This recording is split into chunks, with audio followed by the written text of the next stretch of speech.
Assalamualaikum warahmatullahi wabarakatuh. Selamat pagi anak-anak soni-soniha. Semoga selalu dalam lindungan Allah Subhanahu wa taala. Sebelum kita memulai pelajaran hari ini, kita membaca basmalah terlebih dahulu. Oke, setelah kita membaca basmalah, hari ini kita akan membahas tentang puasa. Puasa berasal dari kata asyam yang artinya menahan. Sedangkan menurut istilah ialah menahan diri dari segala yang membatalkan puasa. Mulai dari kapan? Mulai dari terbitnya fajar sampai terbenamnya matahari. Dan puasanya disertai dengan niat karena Allah Subhanahu wa taala. Nah, jadi mulai terbitnya fajar itu sebelum subuh biasanya kan ada sholat habis baca surat-surat pendek. Nah, itu biasanya terus ganti murotal. Nah, itu biasanya terbitnya fajar atau imsak namanya. Kemudian sampai terbenamnya matahari itu yakni waktu maghrib. Jadi kalau puasa itu harus benar-benar niat karena Allah Subhanahu wa taala. Syarat-syarat puasa itu ada dua. Yang pertama adalah syarat wajib, di mana syarat wajib ialah yang wajib berpuasa itu orang Islam. Nah, pertama harus Islam. Kemudian orang balik, yaitu balik itu telah mencapai telah mencapai umur tertentu. Jadi dia itu sudah dewasa dan telah mencapai umur tertentu. Kalau perempuan itu biasanya ditandai dengan haid. Kalau yang laki-laki itu dengan keluarnya mani. Kemudian syarat wajibnya yang ketiga adalah berakal sehat. Jadi otaknya itu sehat, tidak gila. Dia bisa membedakan mana yang benar dan mana yang salah. Kemudian suci dari haid dan nifas ini untuk perempuan. Haid yang biasanya keluar setiap bulan. Kalau nifas itu darah yang keluar karena melahirkan. Kemudian mampu. Jadi mampu itu tidak sakit, tidak hamil, tidak menyusui, dan dua. Loh Bu, masa ibu hamil gak boleh puasa? Boleh kalau mampu. Kalau tidak mampu diperbolehkan untuk tidak puasa. Kemudian syarat sah puasa yang pertama adalah Islam. Nah, harus Islam.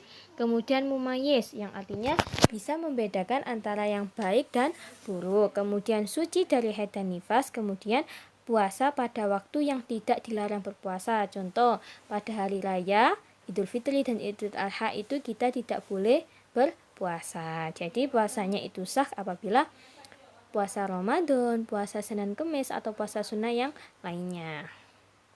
Selanjutnya adalah rukun puasa. Rukun puasa itu ada dua, niat, yaitu niatnya menyengaja melakukan puasa karena Allah Subhanahu wa taala.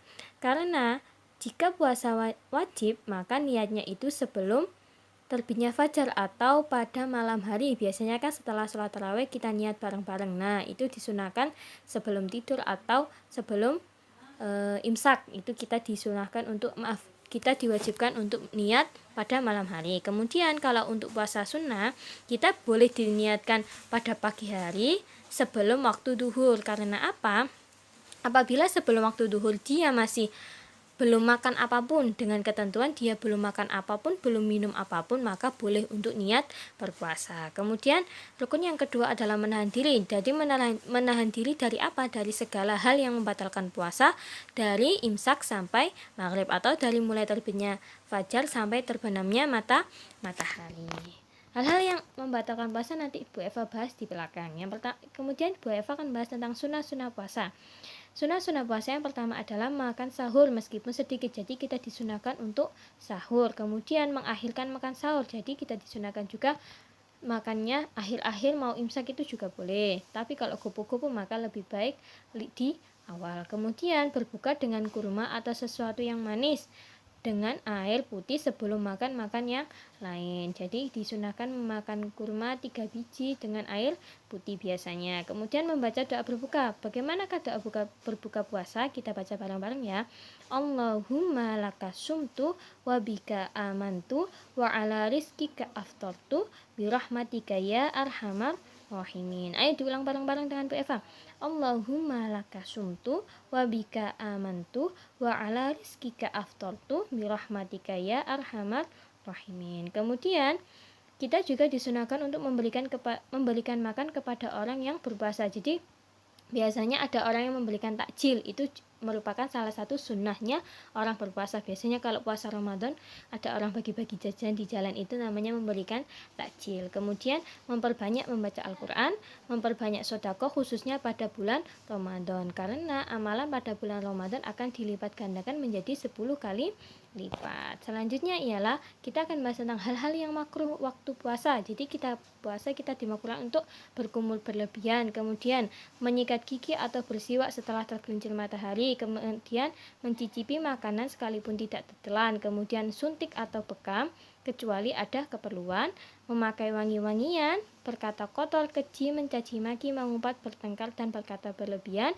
kemudian sengaja melambatkan berbuka dengan keyakinan bahwasanya itu adalah keutamaan. Jadi bukannya itu di akhir-akhir iya soalnya itu utama, itu kalau akhir-akhir itu dapat pahalanya lebih banyak, enggak, itu salah. Bahwasanya sunahnya itu adalah menyegerakan berbuka.